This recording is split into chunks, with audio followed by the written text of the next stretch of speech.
kusoo dhawaada fanaaniintaanadan ugu qaaliga ugu horeeya abwaan alfanaane Bashiir Dirgax ee walaashay Nimca Liina iyo walaalkay alfanaan Cabdiqafaar waxaan idin leeyahay Kismaayo ayaa idinku soo dhaweynaysa gacmo furan dhamaantiinba si qalbi furan oo kaliya laba ayaan idinku soo dhaweynaynaa fanaaniin aad ugu qaaliya oo aan su'aadaalinay oo aan suugaynaa ayaa tihiin kusoo dhawaada waa Jubbaland waa wadankiina hooyo marka kooxda wasaaradda ee warfaafinta waa Bridgeland bahreerihiina salaam reer Kismaayo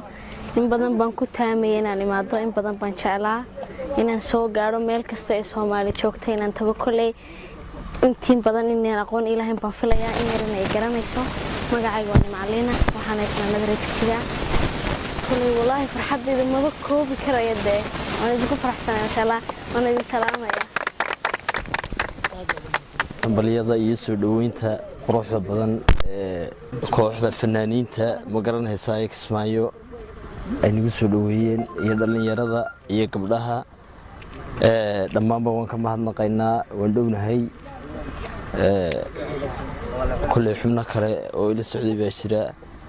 Cabdiqafaar oo kale iyo Nimca Liina iyo qaar soo socda oo wili naga dambeeya way jiraan marka run ahaantii qalbi furan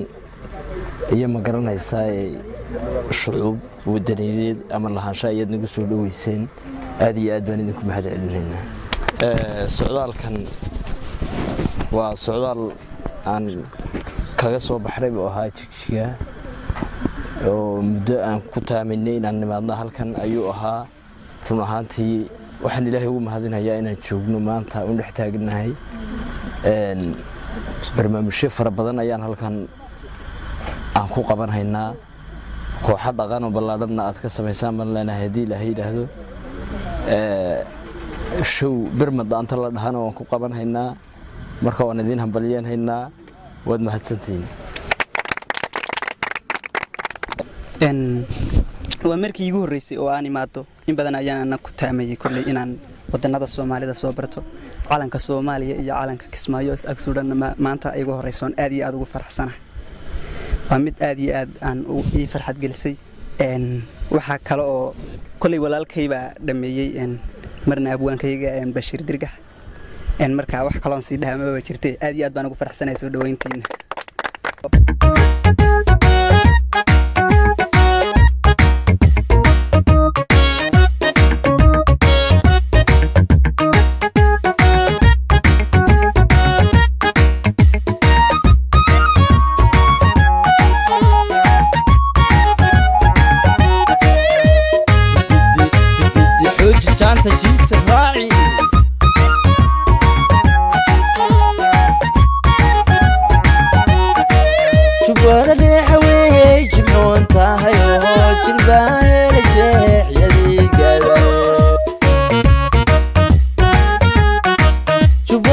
jeexwey jumcoon tahayo jirbahel jeex yadiga jalbeebtay